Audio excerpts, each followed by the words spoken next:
മറ്റു വാർത്തകളിലേക്കാണ്. തെരഞ്ഞെടുപ്പ് തോൽവിയിൽ സർക്കാരിനെ വിമർശിച്ചും സംഘടനാ പ്രശ്നങ്ങളുണ്ടെന്ന് സമ്മതിച്ചും CPIM സംസ്ഥാന സെക്രട്ടറി MV ഗോവിന്ദൻ സാമ്പത്തിക പരാധീനത മൂലം ആനുകൂല്യങ്ങൾ നൽകാത്തത് തോൽവിയെ സ്വാധീനിച്ചു. സർക്കാരിന്റെ പ്രശ്നം സജീവമാക്കണം, സംഘടനാ രംഗത്തും തിരുത്തൽ വേണമെന്നും പ്രത്യയശാസ്ത്രപരമായ ചോർച്ച ഉണ്ട് എന്നതാണ് BJPയുടെ വളർച്ച സൂചിപ്പിക്കുന്നതെന്നും MV ഗോവിന്ദൻ പറഞ്ഞു. നല്ലപോലെ തോറ്റിട്ട് ജയിച്ചു എന്ന് പറഞ്ഞ വല്ല കാര്യമുണ്ടോ? ഇല്ല, തോറ്റു. അപ്പോൾ ഇനി നമ്മൾ എന്താ വേണ്ടേ? എന്തുകൊണ്ട് തോറ്റു എന്ന കാര്യം നല്ലതുപോലെ കണ്ടുപിടിക്കണം. എല്ലാം സൂക്ഷ്മമായിട്ട് പരിശോധിച്ച് ഏതൊക്കെ രീതിയിലാണ് നമ്മുടെ ഈ തോൽവിക്ക് അടിസ്ഥാനമായ കാര്യങ്ങളൊന്ന് കണ്ടെത്തുക തന്നെ ചെയ്യുമെന്ന്. ദുർബല ജനവിഭാഗം ഉൾപ്പെടെയുള്ള ആളുകൾക്ക് ലഭിക്കേണ്ടുന്ന കൈത്തറി തൊഴിലാളി, കശുവണ്ടി തൊഴിലാളി, അതുപോലെ തന്നെ നെയ്ത്ത് തൊഴിലാളി, അതുപോലെയുള്ള വിവിധ മേഖലയിലുള്ള തൊഴിലാളികൾക്ക് കൃത്യമായിട്ട് ലഭിക്കേണ്ടുന്ന ആനുകൂല്യങ്ങൾ ഈ സാമ്പത്തിക പരാധീനതയുടെ ഭാഗമായി കൊടുത്തു തീർക്കാനായിട്ടില്ല. അപ്പോൾ അവരെല്ലാം സംതൃപ്തമാണോ എന്ന് ചോദിച്ചാൽ അല്ല. അതെല്ലാം വോട്ടിനെ സ്വാധീനിച്ചിട്ടില്ലേ എന്ന് ചോദിച്ചാൽ സ്വാധീനിച്ചിട്ടുണ്ട്. ഇതൊന്നും കാണാതിരുന്നിട്ട് കാര്യം, ഇതെല്ലാം ഞങ്ങൾ കാണുന്നുണ്ട്. തുറന്ന മനസ്സോടെ, തുറന്ന കണ്ണോടെ കാണുകയാണ്.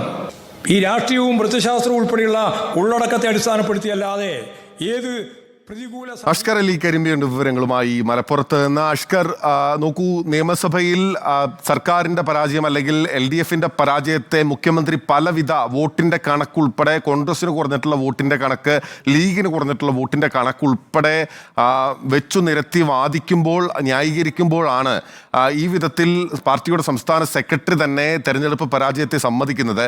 മാത്രമല്ല, BJPയിലേക്ക് അടിസ്ഥാനപരമായ CPIM വോട്ടുകൾ പോയിട്ടുണ്ട് എന്നൊരു അർത്ഥത്തിൽ സമ്മതിക്കുകയാണ് MV ഗോവിന്ദൻ ഇവിടെ ചെയ്യുന്നത്.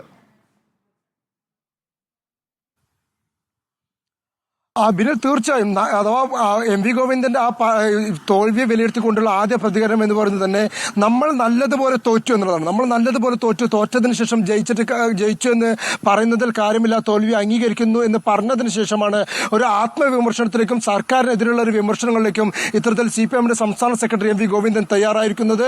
അത് സംഘടനാപരമായി തന്നെ പല ദുർബലതകളും ഉണ്ടായിരിക്കുന്നു. രണ്ടാം പിണറായി സർക്കാരിന്റെ കാര്യത്തിലേക്ക് വരികയാണെങ്കിൽ, രണ്ടാം പിണറായി സർക്കാർ ഇത്തരത്തിൽ മുതലാളിത്ത വ്യവസ്ഥയിലുള്ള ഒരു സമൂഹത്തിൽ അതിനുണ്ടാകുന്ന ദോഷങ്ങൾ, ദുർബലതകൾ അത് അരിച്ചരിച്ച് നമ്മുടെ പാർട്ടിയിലേക്കും എത്തിയിരിക്കുന്നു. അത് സർക്കാരിലേക്കും സ്വാധീനം ഉണ്ടാക്കിയിരിക്കുന്നു എന്നുള്ള വിമർശനങ്ങൾക്കും MV ഗോവിന്ദൻ തയ്യാറായിരിക്കുന്നു. അതിനോടൊപ്പം തന്നെ ഈ ക്ഷേമ പെൻഷൻ അടക്കം നൽകുന്നതിൽ പല പ്രശ്നങ്ങളും ഉണ്ടായി. ആ പ്രശ്നങ്ങൾ തന്നെ വോട്ടിനെ വലിയ തോതിൽ ബാധിച്ചിട്ടുണ്ട്. അത് തോൽവിയിലേക്ക് കാരണമായി എന്നുള്ളത് യാഥാർത്ഥ്യമാണ്. യാഥാർത്ഥ്യങ്ങൾക്ക് മുമ്പിൽ കണ്ണടച്ച് നിന്നിട്ട് കാര്യമില്ല. തോൽവി നമ്മൾ അംഗീകരിക്കുന്നു. ആ തോൽവിക്കുണ്ടായ കാര്യങ്ങളെ അത് സൂക്ഷ്മമായി പഠിച്ച് തിരുത്തൽ വരുത്തുക തന്നെ വേണം. തിരുത്താതെ മുന്നോട്ട് പോകാനാവില്ല.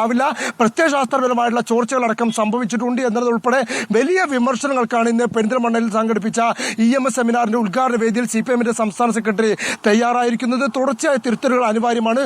സൂക്ഷ്മമായ പഠനം ഇനിയും ആവശ്യമാണ് എന്നുള്ള കാര്യവും MV ഗോവിന്ദൻ സൂചിപ്പിച്ചു. മറ്റൊന്ന് പ്രധാനമായും പറഞ്ഞൊന്ന്, BJPക്ക് വലിയ തോതിൽ വർധന ഉണ്ടായിരിക്കുന്നു. ആ വർധനവിന് ഗൗരവമായി തന്നെ പഠിക്കണം. കഴിഞ്ഞ 10 വർഷം കൊണ്ട് ഇരട്ടിയോളം വോട്ട് ശതമാനമാണ് ഇത്തരത്തിൽ BJPക്ക് ഉണ്ടായിരിക്കുന്നത്. അതിൽ കാര്യമായ പരിശോധന നടത്തുകയും വേണം.